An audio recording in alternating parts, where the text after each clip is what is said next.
Hello बच्चों। तो चलिए अपना प्रश्न देखते हैं।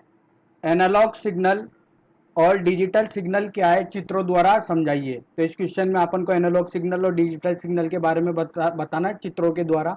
तो चलिए सबसे पहले अपन यहाँ पर एनालॉग सिग्नल का देखते हैं। एनालॉग सिग्नल, तो देखिए एनालॉग सिग्नल किस प्रकार का होता है। एक ज्यावक्र आकार का एनालॉग सिग्नल होता है। ये इस तरह का जो वक्र होता है जा, इसको ही अपन क्या बोलते हैं, एनालॉग सिग्नल होते हैं। इस एनालॉग सिग्नल की कुछ आवृत्ति होती है, कुछ तरंग दैर्ध्य होती है इसकी, और इसका कुछ आयाम होता है। ये इसका अधिकतम आयाम है, इसको अपन प्रदर्शित करते हैं ए से। ये अधिकतम और ये न्यूनतम आयाम होता है इसका। अब एनालॉग सिग्नल होते क्या है, एक निरंतर तरंग का रूप होते हैं। ये निरंतर तरंग का रूप होते हैं ये, ठीक है। और समय के साथ ही क्या करते हैं, बदलते रहते हैं। समय के साथ बदलते हैं।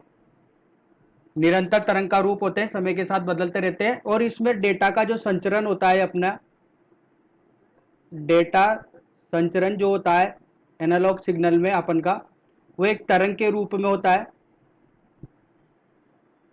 तरंग के रूप में होता है।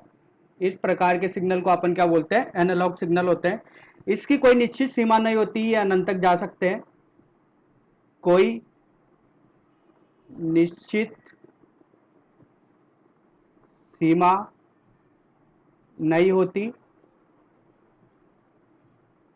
और इसका सबसे अच्छा उदाहरण जो यहाँ पर अपन लेते हैं वो है अपन का मानव आवाज, ठीक है। तो जा आकार के जो वक्र होते हैं, इसको अपन एनालॉग सिग्नल बोलते हैं। निरंतर तरंग का रूप होते हैं, समय के साथ ये बदलते रहते हैं, ठीक है। इनकी कुछ आयाम, आवृत्ति और तरंग दैर्ध्य होती है, ठीक है। और इसका जो उदाहरण है वो है मानव आवाज।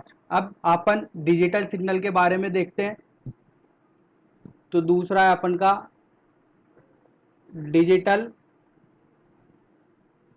सिग्नल। तो डिजिटल सिग्नल के बारे में अगर अपन यहां पर बात करें, तो एक स्क्वायर आकृति का, जिसे अपन बोलते हैं असतत तरंग। ये कैसी तरंग है, असतत, जो बाइनरी 0 और 1 के रूप में क्या करती है, तरंगों का संचरण करती है। इसे अपन बाइनरी संख्या बोलते हैं। बाइनरी संख्या 0 और 1 के रूप में ये क्या करती है, तरंगों का संचरण करती है, ठीक है। और ये इसका जो आकार होता है, वो आकार होता है स्क्वायर तरंगों की तरह होता है, ठीक है। यहां पर अगर अपन और डिजिटल सिग्नल की बात करें, तो इसकी सीमा परिमित होती है। परिमित सीमा होती है।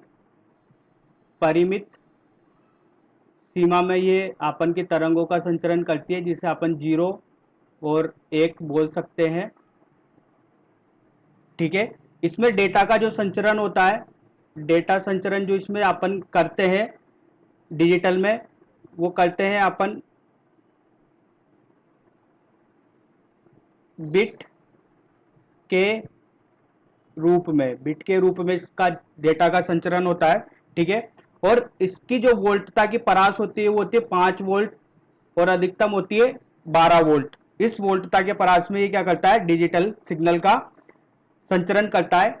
और ये असतत तरंगे होती है, मतलब ये सतत प्रकार की तरंगे जो है वो प्रदर्शित नहीं करती।